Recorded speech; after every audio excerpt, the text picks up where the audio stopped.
Thank you so much, Louise, for having us today. It is a real pleasure to hear your story. And Louise is married to Mark, and they are in southeast of England. Essex. So, Louise, where did you and Mark meet? We met at Walsingham House, which was at the time based in Chingford, which was a youth retreat centre, I think that's the right word, with Brentwood Diocese. There was a preliminary meeting for a Lourdes trip coming up. A few of us who had been staying there for the weekend were meeting. There was this room called the Salmon Room. A few other young people turned up for this meeting, and Mark was one of them. That was it. He walked into the room and it sounds a bit cheesy, but we saw each other across the room. That was it, really. I was 16, he was 17. And a room filled with people? Well, people sat in chairs around the edge, and it was just an information meeting about how the trip was going to run. And everybody was asking me because I think I must have said that I really liked this boy, and they said, well, who does he look like? And at the time, I remember thinking, he really looks like Michael Ball, the singer. Yeah. And I think I had a picture from a magazine, and I was like, yeah, he still looks like Michael Ball, even now. We were literally waiting until the trip to sort of see each other again. Nothing happened other than a smile across the room, so that was it. I got a job as a staff nurse at GOS, and 2.5 years I worked up there and commuted backwards and forwards. We got married in that time, and then I just literally one day had an epiphany and said, I need to not be doing this commute. And I rang up the local hospital and just to inquire about paediatric community nursing posts. And this lady answered the phone, I still know her, and she said, actually, I think they're recruiting at the moment. So I was like, lovely, and literally put my application in, got an interview, got the job, and that was it. So I was based here. It's just a very natural job for me. I would be rubbish with a load of well children. I couldn't be a teacher, but give me a room full of sick children, I can handle it no problem. I can convince most children to do whatever I need them to do.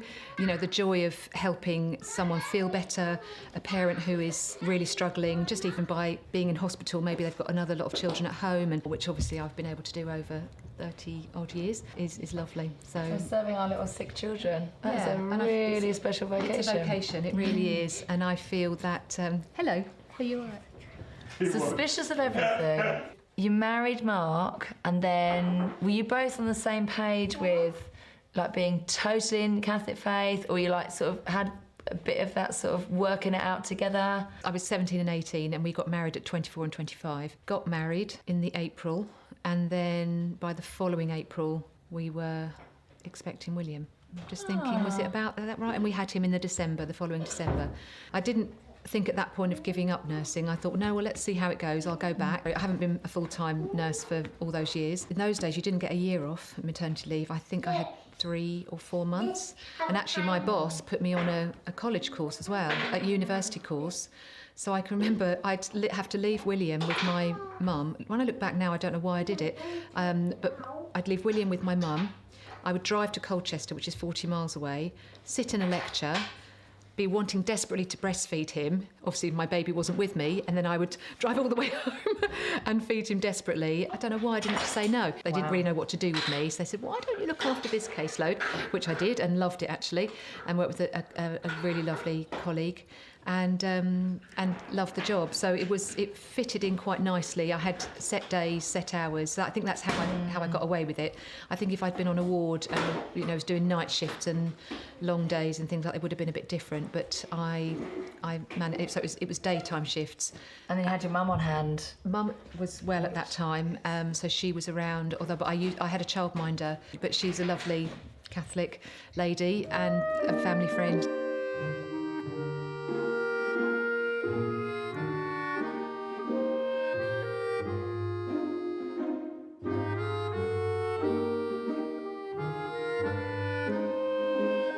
When you got married and you started having children, what was it like as Catholics, bringing up your children in the faith? Did you have much support from the community and family and things? I think we did, in the fact that our families went to Sunday Mass.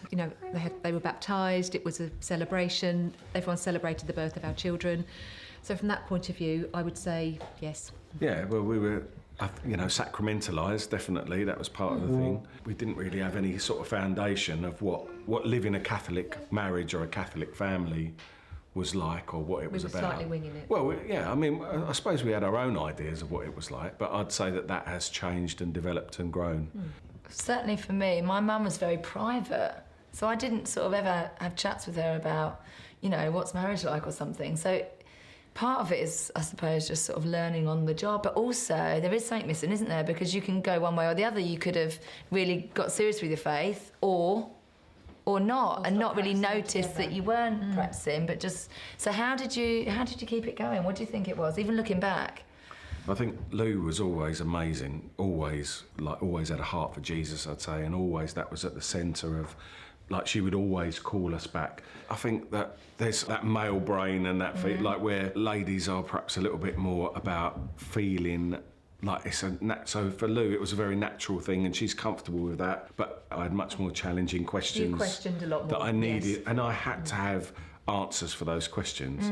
And I can remember a real phase where I thought, if we're going to bring up our children as Catholics, then I need to be able to explain it, you know. And it was really at that point that I was, sort of encouraged by one particular friend who's now a priest. He wasn't a priest at the time, but he was saying you need to study, formal study, you know, in order to help you with these questions. So that was... This is you, been brought up Catholic, you've had all your Catholic upbringing, and then you get to the point where you've got children and you really think, oh, I can't explain. Yeah. Yeah. And they were only little at the time, but I just felt that I had a duty to be able to, if I was going to indoctrinate them, if you like, with these ideas, then I have to be able to understand and communicate those ideas to my sons. So that was the point where I eventually embarked on 5 years of study of theology, and it was an absolute revelation. I kind of think it's a theme that's been repeated in the videos time and time again. But I literally, didn't I, Lou? I was like, I can't believe we've never been taught any of this stuff. You know, it was amazing and powerful and revelatory, and it changed our life and our marriage. I think from even though we were Catholics, and it freed us to commit fully to our faith. And then did you almost find some sort of like community within that? But the first lecture, which was by Father Richard Conrad, who's one of the fathers at Blackfriars, was on Trinity, and it absolutely electrified me. And I'd never heard any of it. He used the Hitchhiker's Guide to the Galaxy analogy of, like, you know, the number of the meaning of life, the universe and everything sort of thing, and saying that's where St Thomas Aquinas talks about the Trinity in the Summa Theologica.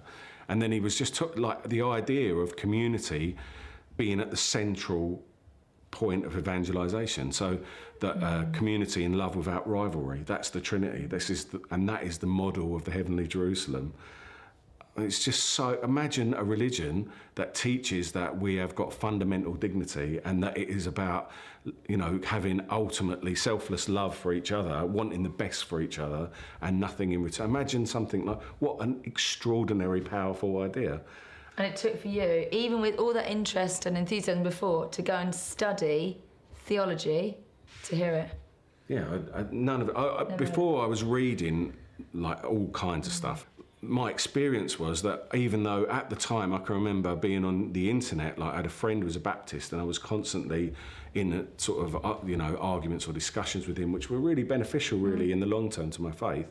But at the time thinking that I knew everything about the faith and I could explain everything, I look back on myself now and just think, oh my goodness me, you know, you absolutely, but that is absolute joy as well. The fact that there is so much to know, that God is, you know, so vast, there's so much to know, and that is so fulfilling, that knowledge. Basically, I got in with a group of friends who were all intellectually motivated, who were interested in evangelisation in a practical sense. I try and keep in touch with those friends, and, you know, we sort of, you know, Professor Stephen Bullivant at St Mary's University is a great guy and inspiration. He's written some amazing books. You end up networking and building a network of friends who are that way motivated, that way inclined, and that is just absolutely fantastic. There are wonderful Catholic people out there, but like that's why this is such an important project, I think, because it draws people together and lets them know that they're not alone. Are your boys still practicing the faith? Yes, very lucky. They still come to Mass with us every Sunday. So how did you do it? How did you do it? We made it a thing, yeah. That's a massive thing, I think, and that was the goal, wasn't it? Was to, if they had questions, that we would answer them. So we've always made space for those conversations, like that. You know, we know from being children ourselves what sort of challenges are going to come up, and it's providing a space for them to be able to raise those concerns and to know that they're not going to be condemned for sort of asking honest questions, but rather they're going to get good answers, Yeah. And that was, without a shadow of a doubt, that's what study provided me with, that facility. Absolutely. To be able to say, right, I don't know the answer, but I've got a book, or we'll go and look it up, or this is what St Thomas Aquinas says. Mike had a big thing where he had a Muslim friend at school. Our Muslim brothers and sisters, they tend to know their faith a lot better than Catholics. Mike was coming home and saying, he said this, this and this. And I was saying, OK, well, let's look it up. I've got the Quran, let's have a look. Right, this is what the Quran says, this is what Scripture says. We'll find an answer. And having the confidence to know that in 2,000 years of the Catholic faith, someone has answered all these questions. There's no question that's been asked that hasn't been answered at some point or another. And that's a beautiful journey. The challenge might scare people off and think, oh my goodness. I think, and then with raising boys, I think that we loved Italy and Spain, and so we would take them to all those amazing places and say, look, this is what our culture has built. This is what Catholicism has built, this culture, and these are the principles that it's based on, the Ten Commandments, and draw that into everything, all our learning, and you can demonstrate that we built hospitals, we invented all this like education, and these are all Catholic things. I've got nurses called sisters. Exactly. They were the nuns. Exactly, yeah. So all these things come from the church and the culture that we've built, which is the Western civilization, the greatest culture the world has ever known. It's really interesting as the lads have grown up and got more engaged with secular culture, that they've had the weapons, if you like, to combat that. So even though they've been exposed to perhaps, like Mike went to Goldsmiths for a little while and even experienced the most ardent slings and arrows of, secularism. He just thought it was all rubbish, because people recognise the truth, don't they? What's that old quote by Augustine? Oh, yeah. You don't need to... Truth is like a lion? Yeah, you just need to set it free. Yeah, that's it, exactly. and it fends for itself. Yeah. It's not just nothing, that you're enthusiastic about it yourself, and that your enthusiasm and your interest and you're getting into conversation with them. Was there like a certain time of day that you'd maybe, because I think like around the meal table, certainly for us, isn't like naturally a time where you can get chatting and like things can come out, because otherwise the days can go past quickly. But we would always have dinner together around this table, so there would always be an opportunity for discussion. If there was anything in particular, we would just, I guess, make time at some point. Yeah. Dog walking, I'd say, was that's a bit, true, actually. really Walking. We'd often walk with the boys. Well, Mark does most. So we'd have an hour. Yeah.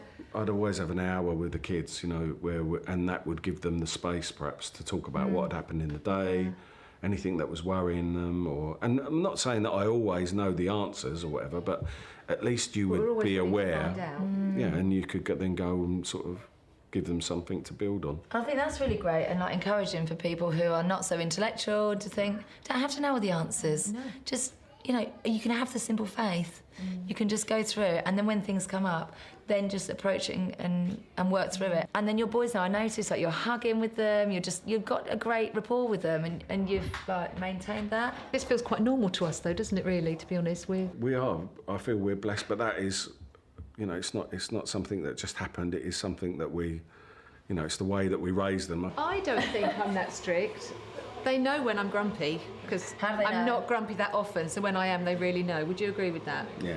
If I shout or cry, they know it's really serious. So me and Peter do like the stress chart, where it's like, here is the amount of stressful things that are going on, and here's the amount of stress that you're showing. Yeah.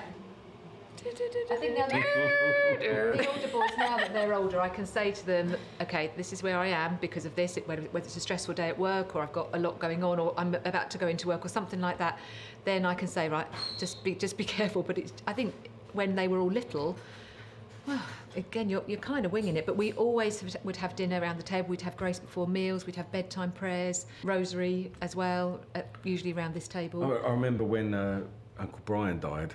Like, I can remember that I was in the car. I think someone rung me, and I was with Will and Mike, and we just immediately hit the rosary. That's what you do, and it's just that.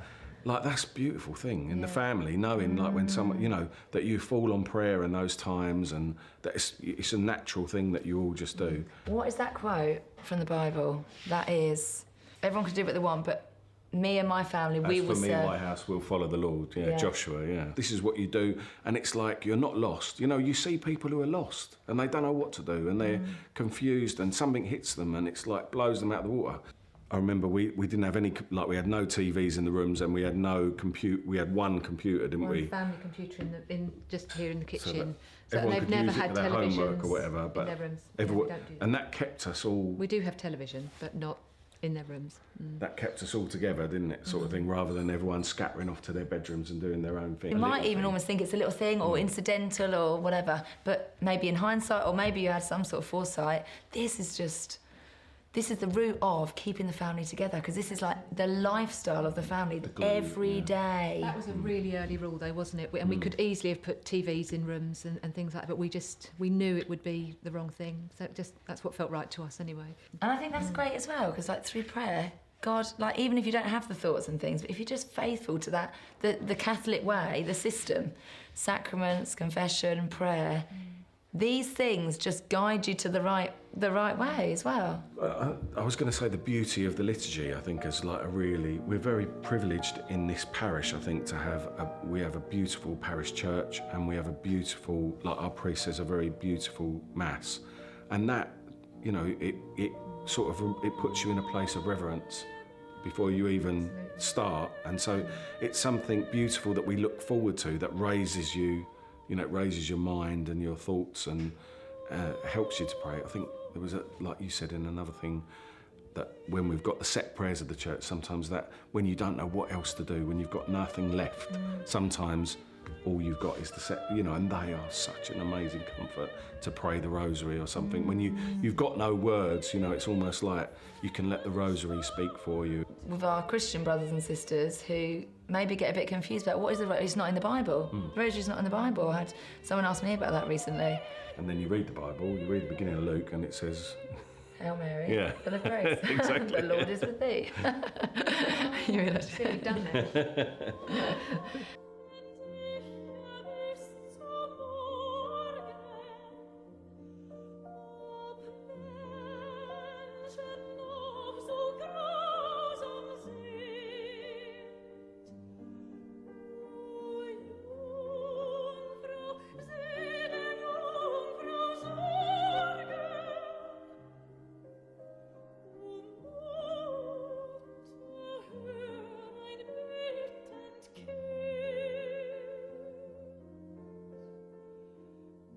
And so you had 2 boys, and then you had a little girl. You had Ruth. 3.5 years after Michael, we had Ruth Mary. Yeah, completely beautiful. How did you choose her name? Now that's a good question. We was a bit stuck between Ruth, Rebecca and Rachel. They were our 3 top names. Because of being biblical? Mary as a middle name, because both Ruth was one of the great heroines of the Bible, wasn't she? And I think, I can't remember how we exactly chose it, but it seemed to felt fit. perfect, I think, once she arrived. And adorable. My mother died while I was pregnant with Ruth, which was really tough. I was about 23 weeks pregnant, and when I realised I was expecting, and my mum was really poorly with breast cancer, and I just thought, yeah, but she won't die while I'm pregnant. And then, of course, she did. I was about halfway through, and that was quite tough. Obviously, knowing I was going to go, she would never meet Ruth, and you can imagine. We got through it, and actually, I delivered her at home. It was a really beautiful delivery, really peaceful, perfect, actually, yeah. And the boys were asleep, and my sister was on call to come round, and so she got the phone call about 6 a.m, and she dashed round and got in just in time to scoop the boys up, and then heard Ruth's first little cry, and it was beautiful. So even though I didn't think I'd be able to get through it without my mum, I did. Had lots of support from, Mark's mum was here, and I've got lovely aunties and family. So it was hard, wasn't it? But she was perfect, absolutely adorable. And after 2 boys, to have a little girl was absolutely amazing. So. That is special. And so you chose the name Mary. My mum was Mary Teresa, but everyone called her Moya, and Mark's mum is Mary Patricia, but everyone calls her Pat or Tish. So I didn't go for Mary at that point, but it was a nice middle name for Ruth. So it was Ruth Mary Lambert, wasn't it? I almost feel like I'm going to discover the name. So we pray about it and things, but once we've decided a name, That's it. That's it. And there can be other lovely names. Yeah. You think, oh no, it's not that, it's this. And that's it. And then sometimes it's after I'm finding out more about like the saint or whatever it is, and I feel like more so, this was the name for this child. Do you feel It's that? really weird, isn't it? Like sometimes that's what we've always had this thing that we want. Like if we could find out the gender of the baby or whatever, then We found out every time, unbelievably. And we like some of our friends haven't or whatever, but we always kind of felt like then you get to know the person, or you're already getting to know the person while they're in the womb. And then it's almost like when they're born, you just know them already, like in some deep sort of way. You know, they're already known to you. And this idea that they're souls that have been entrusted to you to get to heaven, and that when that child is born, you're linked eternally to those souls. You know, it's just so really moving and deep. And I think, and that's I've found really comforting as well. I had a few miscarriages, and just thinking, I'm just so grateful I had them, even for a crumb of time. And just because then, like you say, it's for eternity that we have that bond.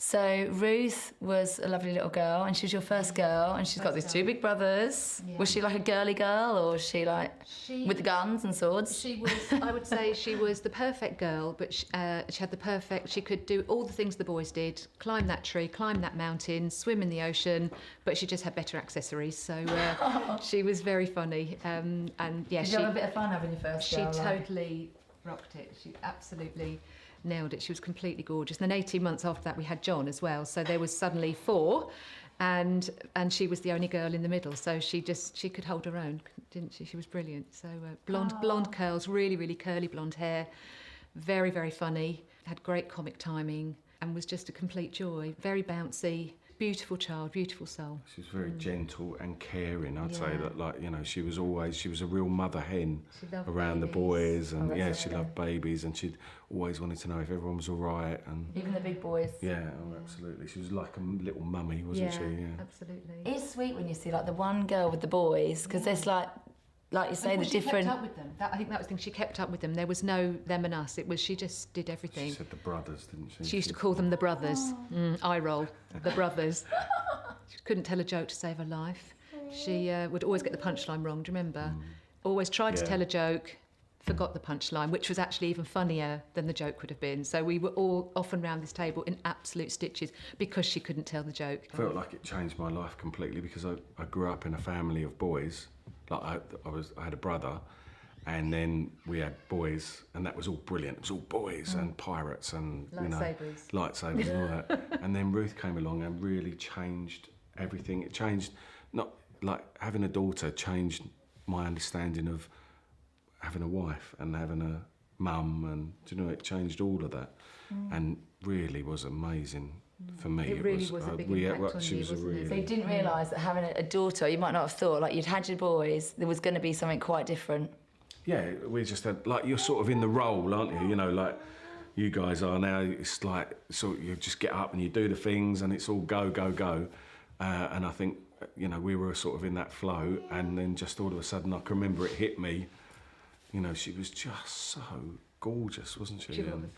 Yeah, so loving and so different to the lads, and it was such a different experience to be a father. And she could scream really loud. Do you remember? I remember you saying to me, "She's so loud." Yeah. It's like, yes, she is. That high-pitched squeak. There's something you don't necessarily have the conversation about, but the next one comes and you think, oh, you're totally different. Yeah, they're so Here profound, isn't it? How unique they are, and so amazing. And each one, you have a relationship with each one of them that's different, and profound, and yet you love them all. You just have the more love. Do you know what I mean? It's there's like this like something about ownership. Like they're yours, and you're looking after them.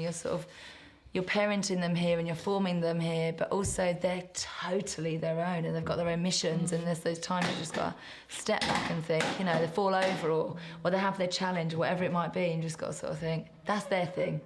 Like, that's not like, I sometimes take too much on, and I just think, oh, it's too painful for them or something. I think, no, that's actually, like, more and more I try and, like, get myself to think, you can't live vicariously really through your children, can you? Yeah. You've got to just arm them and go, right, there you go. That's really difficult for a parent, isn't it? But It's kind of part of the mission. All families, we've all got our challenges. You know, you don't know what's going on for different people in different times. You can walk past people in the street. We always say that, don't we? You've got no idea what's going on. And something happened in your family that was so huge, the ripples are still having an effect. They are still having an effect. And would you share a bit with us about a day that happened? This was July 2009, and we had just celebrated John's 6th birthday. So John was 6, Ruth was 7.5. Just trying to think how old everybody else was. Anyway, it was summer holidays, and I had to go to work on that day. I was really grumpy about it. I didn't want to go. I really wanted a term time contract, but couldn't quite swing it. Didn't really have any choice. I went into work.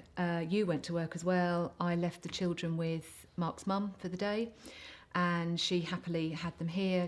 And I think they were just. It wasn't a full day, but it was however many hours I was gone. So toddled off to work. They had a lovely day here. 29th of July, lovely summer's day. And I think you picked me up, didn't you? Picked me up maybe at 5 o'clock from the hospital. So we came home here and had dinner. And Mark had recently bought a new car. I think everybody had been out in the car, except I hadn't. I never went in it actually. And Ruth, after dinner, it was about 7:30 in the evening, said, "Can I have a ride in the car?"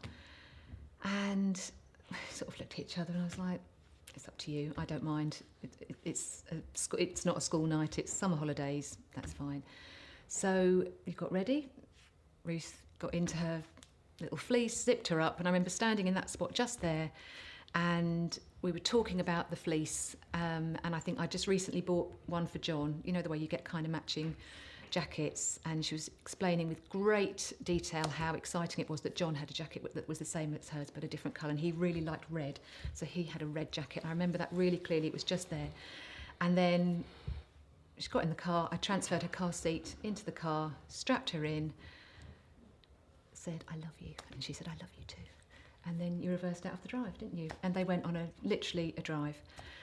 So everybody, I think, was just in the house doing their own thing. It was just an evening, obviously heading towards bedtime, and you've been gone quite a while. And I remember thinking, "Oh, Phil, is it too long?" I couldn't really remember what the timings were. I didn't even know where you'd gone. At some point, I thought I'll get bedtime drinks ready, just so that when everybody comes in, we'll just all head straight up to bed. So it was only Mary and John really that would have a bedtime drink, and it was like a warm milk. And I remember just putting the cups down on the island just there, and I had this really strange feeling. You know, when you might say, "Oh, someone's just walked over my grave," or just, almost like you have a bit of a shiver that runs through you. And I remember just thinking, "Oh, that feels a bit strange." And then the phone rang. And I'd already noticed that Mark had left his mobile on the island. In those days, mobiles weren't such a thing as they are now. You know, always you'd have one in your back pocket or in your bag. This is 12 years ago. And I remember thinking, "Oh, he's forgotten his phone." Anyway, the landline rang, and I looked at it and thought, "I don't recognise that number. Shall I answer it?" But I did. And it was Mark on the phone. He'd borrowed someone's phone, and I said, "Are you okay? Is everything all right?" And he said, "There's been an accident." And I don't remember exactly what I said, but I just said, "Are you okay? Is Ruth okay?" And he just said, "She's dead." And I don't know what came out of my mouth at that point, but I must have been some kind of scream of some description. And I was like, "Are you sure?" And he said, "Yes." He said, I'm so sorry." And I just said, "Where are you? Is somebody with you?" And he said, "Yes, people have stopped. There's an ambulance coming." And I could hear the sirens in the background.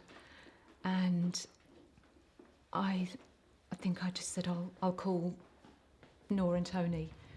So I did. I think I got off the phone, put the phone down, and I remember just being a shaking wreck. And William and Michael came to I think I'd sat on the stairs, and they were sat at my feet, and I had to tell them what had happened. I didn't really know what had happened, but I knew that Ruth had died. And she'd only been here half an hour before or so, and they started praying literally at my feet. And I know I was very, very shaky. I didn't know what to do. So I think I rang Nora, my sister, told her what had happened, and complete shock, obviously. And they had just both arrived home from work, a doctor and a nurse from the hospital, and their little girl Lizzie, who was probably heading for a year maybe, she was in bed, but they turned the dinner off, got Lizzie out of bed, got in the car and came round a few roads away. I rang Mark's mum, and she'd just left here because she'd been here for dinner. She'd been gone maybe, half an hour, and I just said, can you come back up? And she said yes. She sat there, and I just knelt at her feet and just told her what had happened. And everybody, we were just in complete and utter shock. And I wasn't with them. That was the biggest problem. So I think Tony obviously went into sensible, practical mode and said, where are they? I must have pressed redial on the phone. And the man who'd lent Mark the phone answered and told him where they were. So Tony left, and I think he was going to try to get to them, but of course the roads were closed at that point because of the accident. Yeah, so he just went actually straight to the hospital and met the ambulance as it arrived. And then afterwards we found out that Mark had lost control of the car because there had been this really intense rainstorm, hadn't it? It was just a real summer rainstorm. It was a beautiful, beautiful summer's day, and then suddenly there were these rain clouds, and when it absolutely tips down, but it was very, very short, and that's what had happened. And in the middle of that rainstorm, the car had gone off the road and had landed upside down in I suppose it was like a field next door, wasn't it? And I don't know whether you'd lost consciousness or not, but anyway, Mark realised obviously what had happened and got Ruth out of the car and realised very quickly that there was something very badly wrong, and in fact she died instantly. There was lots of people stopped to try to help, but there was nothing to be done. So people stopped, didn't they, to help you? Mm. And then the ambulance came, and I said they thankfully brought her to Southend, which is our local hospital. Tony got to the hospital first, and then I again slightly went into practical mode, and I couldn't tell John what had happened. So my plan was I'll put him to bed and I'll deal with that in the morning, kind of thing. It was because it was getting quite late. This is probably 8:30, 9 o'clock in the evening. So I put John to bed, and they were sharing a room at the time, Ruth and John. And I remember him saying, "Where's Ruth?" And I must have said something enough to sort of put him to bed, and he went to sleep. And then I think we called my Auntie Una came over, and she came to look after the boys and to sit with Mark's mum, and Nora and I got a taxi to the hospital in absolute silence. I don't know whether you can imagine that. Nora was expecting her second baby, Martha, so she was pregnant, hadn't eaten any dinner, it was all everyone was a bit shaky. So we got ourselves ready and went I think I did go upstairs and I threw up a couple of times. My body went into physical shock, and we went to the hospital, and they were A&E, and I think they'd already arrived there. And of course then you start seeing people who know you, and they realised, obviously they will have had the call that there's a fatality and it's a child. And then I walk in and they realise it's my child. So that was quite hard. And of course, and Nora and Tony, everybody had been working at the hospital, so they all knew us. Anyway, eventually they took us in and into resus, and Mark was in the first bed, in absolute bits, you can imagine, and was covered in cuts and grazes and things. And I could see the paediatric bay in the corner of my eye, and there were all screens around it, and I just thought, I can't do this. There's a lovely nurse called Liz who was allocated to look after us. I'll never forget her because she was so gentle and so kind. And I think I wouldn't have left you, but I think you left me to go to the scan, and we were taken into a little relative's room. You came back to me, I remember, and you were all in the weird pyjamas. And eventually they said, "You can come and see Ruth now." And I was standing up and just thinking, I am so scared. I don't want to do this. And I remember somebody pushing my back. I think it was the nurse, just come going, "You are going to walk forward to do this." And I remember just thinking, I don't want to, because if I see her, it makes it so real. So we walked through, and she was in, I suppose they would call it a chapel of rest. It's a room with a picture on the wall, and there she was, lying on a trolley, and they'd sort of done their best to make everything look okay. And there she was with her beautiful blonde curls, and facially everything was fine. There were no injuries there. So It's yeah, like our world had ended, though, wasn't literally. it? Everything changed. And all we could do was, well, we obviously cried a lot. Just kept giving her the sign of the cross on her forehead and holding her little hand. Her We had little three hand. priests turned up, didn't we? We called Father Kevin first of all, but he didn't answer. After he was at a meeting, and they called the priest that was on call for the hospital. So they called that person, and then Father Kevin rang and found out what had happened, and he'd rung another priest colleague, and he'd come to see us, and that was Father Graham, and then Father Kevin turned up. So at some point we had three priests, and they were all amazing, weren't they? Yeah, I think And devastated for us as well, but all just so supportive and helpful. So in what way did they support you? That, because I can imagine they've never faced anything like this before. We really acknowledged that they didn't know what to say to us, and I think it was a combination of, well, I think just, I don't know, they seemed to find the right words. There wasn't an awful lot to be said other than how completely sorry they were. they came with us on the journey. They knew Ruth. All three of them knew they all Ruth. knew her. It was amazing to have that, to have Support. three priests there at the time. But there was a massive network that we'd built up from Maryvale, wasn't there? That was like, there were loads of really weird things that happened. What was that book, that thing you kept giving me?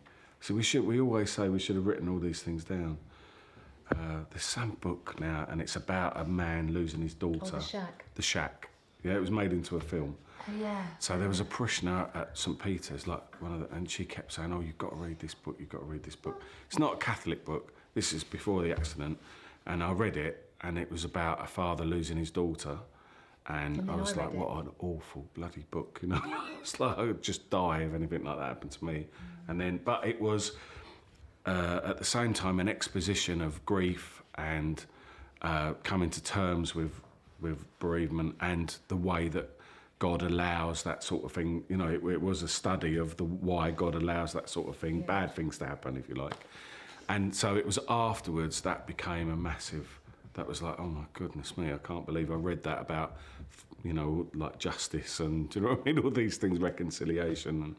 And so that like, there were, it's not the only thing. There were, at the time I was studying moral theology at Maryvale, and I'd just done a module on the sources of morality, which allowed me to sort of to understand that even though you blame yourself for what happened and you're the father, so you're responsible for the safety of your children, if nothing else, but that to know that this wasn't something that it wasn't your action, it was, you know, it wasn't your motivation to do that thing, it was something that happened, it was a consequence or an accident, you know, and to understand the difference between accidents and something that you will, like an intention that you will. So that sort of all helped. And then when like my first set of lectures when I went back was with Richard Conrad, and it was about what happens when you die. And everyone in my cohort knew what had happened to me, and they all just shut up. And I basically just went for him for like 3 hours. And fair play, you know, I don't think he knew what had happened, but he just stood there and gave me all the answers, you know, and just fired it back at me. And I cried and, you know, and then the next set of lectures was spiritual theology. And there was this priest who just lost his mum. And we basically sat in the bar after the lectures. It was beautiful, about the power of prayer and what happens, and just cried and hugged each other, you know, for like about 2 hours. So, like, I mean, there's just a couple of examples, but there were loads of things, weren't there? The guy who was the director of the course at the time wrote some beautiful letters to us, Tim, and, you know, my friends from Maryvale were amazing, and the parish community was extraordinary, the way they gathered round us and fed us and instantly, you know. as soon as people found out what had happened. And bearing in mind that happened that night, it wasn't something that happened in the morning, because even my work colleagues came down from the ward to see me. Do you remember? They'd heard, and they came down, and they were just all in, none of them Catholic, but all of them just in complete shock, but total support. And even in the early hours of the next morning, somebody who'd been on the night shift had delivered flowers on our doorstep. So it started instantly, and the love that we were. Some of the teachers that were at around. the daily mass the next morning when Father Kevin announced it, teachers who had taught Ruth and taught our other children, the parish housekeeper said to me afterwards, she said, I had to herd them all into the kitchen because they just were all in absolute, complete shock. And then they all turned up here. So I hadn't even told John at this point. They were all, my house was full of people, and I hadn't even told John that his sister had died. And I was like, you've got to give us a minute just so I can explain what's happened, even though I couldn't verbalise it really. We had to get up the next morning, and whilst the support was absolutely unbelievable, I still have my little family to think of, and the boys. Mass here every day. Yeah, we had priests visiting, and we had mass here every day, and more people heard about the masses, and they came every evening, and it was beautiful. Gardens actually. full of people, coming for the mass and everything. It was really beautiful, and then that was the Wednesday, Thursday, and then we actually went to mass at church on the Sunday, and the support carried on. And even like that was what carried us through, because it's like your life is like literally. I remember thinking, well, that's it then. I just don't want to live anymore now. Like that's, But then you remember the other fellas, like you got the other little ones, and we've got each other, and you kind of bit by bit you get up, and you don't want to get up, but and everything just falls to bits. It's really. Still, and it doesn't change, does it? No. The pain of it doesn't recede. I think that's the hardest thing. But you do learn. I suppose it's an old thing, isn't it? But you learn to live with it. I think from my point of view, I've felt very early on, very quickly, that she was okay. I felt like I was given it a bit like a gift. I knew she was all right, whether it was her telling me, or my mum and dad telling me, or my guardian angel saying, I'm okay, I'm safe, and everything's going to be fine. So I knew I was given that. So that didn't take away the physical pain that you've got, but my head knew that, and my heart knew it. So I feel very grateful that I had that so early on, because there was never any need for any anger or anything like that, really. There was people, I think you said it the other day about being angry with God, and genuinely there wasn't. No, there was complete devastation. Loved, and we missed her her loss, but she is still our beautiful girl. She's still in every conversation, isn't she? We literally limped along by the rosary and mass, daily mass, hard. for over a year. And even if you just managed to get to mass, you might not necessarily even, manage to partake in all of it. But just being there was enough. And as I said, for most of the year, we got to mass most days, which was absolutely brilliant. I always thought of that, the image of the guy with the nails and the hammer and Jesus holding him up. Have you ever seen that image? That's kind of that's how I felt. But then there was a couple of other things, like really important things. So I had a bit of a vision, didn't I? Like which was I'd say it was like a dream, but a really powerful dream. And I hadn't dreamt of her or anything, but I just had this amazing sort of vision where she came to me. It wasn't her as she was; it was her, but the fullness of her, if that makes any sense. So it was like she was an adult almost, but I still recognised it was her. And she sort of sat me down at the table and gave me a really stern talking to, and said, right, everything's going to be all right. God the Father says everything's going to be all right. You just got to keep doing what you're doing, and like all this sort of stuff. And I can remember just being like in bits about all of it, but just feeling. I remember waking up crying, and Lou going, "What's wrong?" And but being so convinced that was her. That was her coming to me and saying, "Look, Dad, it's all right. We just got to stick with it, and we'll all be together at the end." I only ever dreamt of her once as well. Even after all this time, I only ever had one dream of her. And it was so powerful. But then I don't actually remember anything about it now, but I remember just thinking, thank God for that. But that was it, nothing since. And I would want to dream about her every night, but it hasn't happened, so... So then there were other things, weren't there? Spiritual things. So Nora was pregnant, as Lou's already said, and they'd already picked out the name for their second child, which was Martha. And Ruth died on St Martha's feast day. And then Martha was born on Ruth's birthday. So we decided that the only way that possibly we could imagine healing this wound was to have another child. But we had been 9 years without a child at this point, and we thought the child thing was, you know, because we'd always been open to life, but we just hadn't had any more children. And we prayed our hearts out, didn't we, you know? Accepting that it might not happen. Well, I don't think I remember not really accepting and not really praying for the right things. I was praying for Ruth to come back, really. But after about a year, we went to Gozo. I'd had a conversation with a cousin who had lost her baby, her first baby in utero, and they were hoping for another child. And ironically, her family and in our family, there had been lots of babies born, but just not to her and not to me. And I'd confided in her that we were hoping for another child as well. As Mark said, we were in Gozo on holiday, and we went to the Basilica of Our Lady of Tarpinu. It's a typical Maltese church, but at the very back behind the altar, there's sort of banks of things of gifts to Our Lady to say thank you for, you know, prayers that they've been praying. I decided to write a petition. I've never written a petition, even in all my trips to Lourdes. And you basically tick boxes, honestly about 12 boxes. There's a couple of little dotted lines at the very bottom for you to write your own intentions. And then I wrote something along the lines of, if it is the right thing to bless us with another child, but not for me. My cousin that needs to happen for my cousin as well, not just me, because I've got my boys and I've got the memory of Ruth. She didn't have that at this stage, and I was really, really conscious of that. And I remember just thinking, I can't possibly go and say, well, we're having another baby if she isn't. Does that sound crazy? Put the petition in an envelope and you put it at the altar. I think we met outside the church and we just walked out, and I just said, what were you praying for? And he said... Like, I'd been praying for a daughter, like, only if I have a daughter, only if I have this or whatever, and like putting lots of sort of barriers in place. But something really connected on that trip. I remember thinking, looking at my boys and just thinking, I love I'm so lucky to be the father of boys.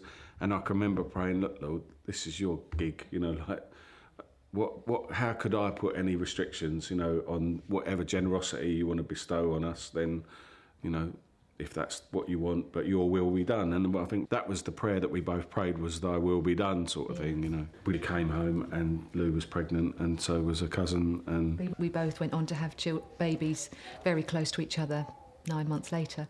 Do you feel like it's like there's a vulnerability in asking for prayer that is so huge that if maybe it's not answered in the way that you think, you've really sort of put yourself out there, up for, you know, disappointment? I also felt that I should be so grateful for what I've got and had. Who am I to ask for any more? So we were very much leaving it in the hands of the Lord, literally. It was at that point, I think, where you, for me, it was about control. It's like, I think at work and things like that, you know, we try and control our lives and our destinies, and really we're not in control, you know. And the minute you wake up to that and sort of realise, look, Lord, I trust your plan for my life, you know, and here I am, and, you know, I'll do the best that I can with whatever you give me, and if it's your will, then let it be. And it was just so powerful. And then when Lou was pregnant, we were absolutely convinced at that point, can you imagine, and that it was a boy. It's a silly thing, but with morning sickness, you know, you sort of get the gist. Different. When I was expecting all of the boys, I had prolonged morning sickness up until past 20 weeks. And with Ruth, it stopped at 12-ish weeks. So when my morning sickness carried on, I just thought, it's a boy. Just happy to be having at that stage a healthy pregnancy, considering I was so old. And as everyone kept telling me, nervous, really nervous that something might go wrong, but at the same time, you know, just very, very grateful. Then we went for our scans. You were desperate to find out whether it was a boy or a girl, and I was like, no, it doesn't matter. It genuinely doesn't matter. He was like, please, let's find out. And I was like, no, it doesn't matter. So anyway, Found out. Well, when you're lying there with, having the scan, and she said, do you want to find out the gender? And I was like, no, we don't. He went, yes, we really, really do. So I'm like, when you're lying down, you're feeling quite vulnerable. And I was like, can you tell us definitely? And she said, yeah. And I said, I don't want any of this. Oh, it's an 80% chance of this. She said, no, I can tell you 100%. I was like, all right, okay, tell us. And she said, it's a girl. So we just looked at each other. Broke into bits. Can you imagine? He started crying. I started crying. I had to sit up. The woman's giving us roll off the couch because there's all these tears. Poor woman, she didn't know what we were crying about. So we told her, and then she started crying. We were in the room for about an hour and a half, weren't we? She gave me about 53 photos free of charge. As we left the room, everybody looked at us and thought we must have had some bad news. I think Mark's mum had picked up the children from school because they all knew I was at the hospital. And we pulled up here and we got out of the car and they were all waiting at the back door. And they saw our faces and they were like, what's wrong? And I think William went, it's a girl, isn't it? All this grace working in your life, It's can you just imagine? unbelievable. And whatever, And the pain just was still working there. to fix it. Yeah, it's like, it doesn't go away, but it's all these supports and everything all put in, And then we went on to have Mary. Amazing. So She's not Ruth. She couldn't be more like Ruth, really. She's really like she's her in not, many she's ways. different, but there's lots of things that she does that are very similar. And when she does these things, we all look at each other and go, she's such a little gift from God, She's amazing, yeah. Like how perfectly gorgeous children are, do you know what I mean? Or what an amazing impact they have on your life.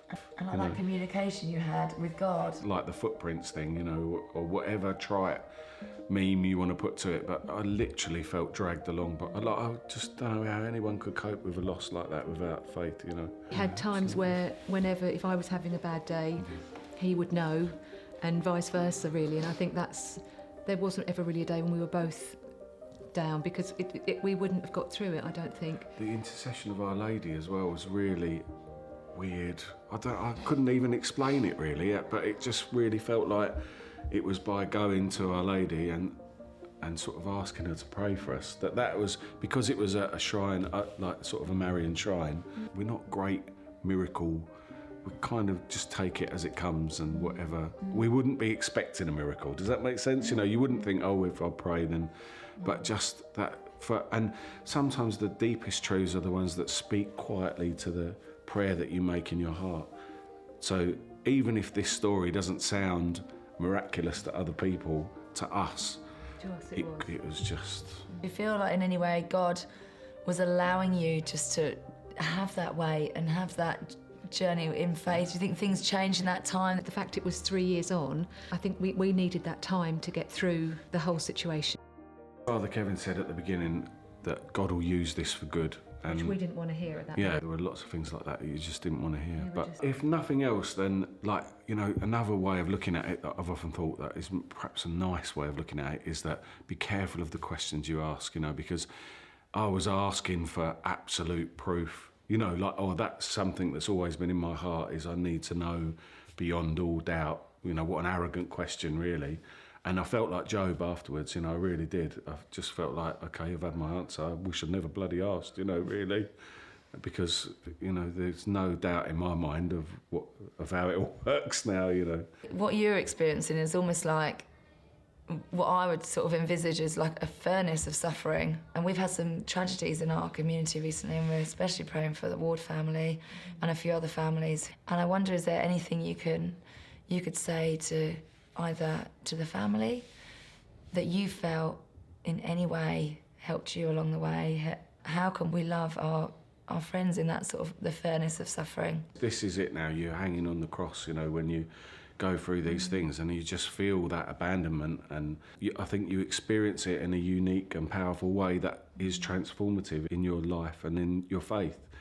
And it does feel impossible, an impossible burden. But I think you just have to take it one step at a time, one prayer at a time, cling to the rosary, cling to the Mass, You know, allow others to help you, whether that's spiritually or practically. and Jesus will see you through, you know. Yeah, trust in God. I think also something that came to me quite early on, and I think it helped me, the realisation that it was just Ruth's time to go. She wasn't meant to be with us for any longer than 7.5 years. That was her time. Her time was up. And for anybody, whether it's a tiny baby or whether you lose your child and they're an adult, it's the hardest thing. It really is the hardest thing. But it's just all part of God's plan. And you kind of just have to trust God. And that is really hard at the beginning. But eventually things do settle down and you can come to terms with it. It's probably the wrong... You're at peace. You're at peace with it. You realise the fragility of life. Preciousness of the time we've got together, and the fact that this is a short part of the journey, and that we're all together, you know, in the church triumphant in heaven. You know, that's a massive part of what we believe. So death is a part of life. It's a horrendous thing for us to deal with, but what matters is how we deal with it. It comes to every single one of us, you know. So now this is the time you have to remember the other things that you've got to worry about and say some prayers and crack on, isn't it? And is there anything for the children, you know, for them journeying through it? It must have been up and down for them, I imagine. There's definitely been up and down moments for them. I think, apart from anything else, we just miss her. We miss her physical presence. I suppose a little bit of that has been helped with having Mary, as in suddenly there's the bouncy girl, yeah. And the numbers felt a bit more. It sounds silly, but when Ruth we couldn't count died, how many we were. All couldn't of a count sudden, the cutlery at dinner time. You get a handful of cutlery and you'd know that was 6, and you'd set the table. But I couldn't going to the airport. I'd have right, we're not 6, looking we're for how 5. many cases you had, or stupid things, aren't they? But that's acknowledging what we're missing, what they're missing as well. Listening to I think there's probably been a lot more angst because of it, but I like to think we've worked through each little problem, and whether that was caused from the bereavement, maybe it would have happened anyway, just with teenage stuff and things like that. But it hasn't all been plain sailing. All these things become part of your life. I think that's the thing. It's now normal for us. Yeah, it's not an event, right? I think we've got a habit of thinking about that things happen and then you get over those things and then you push on. But that's not reality. What really happens is that all these things come together and they are your life. So that bereavement or that... You're just on a slightly new journey, that's the thing. And that has become part of who you are. It's added to who you are. And it is an experience, even if it's...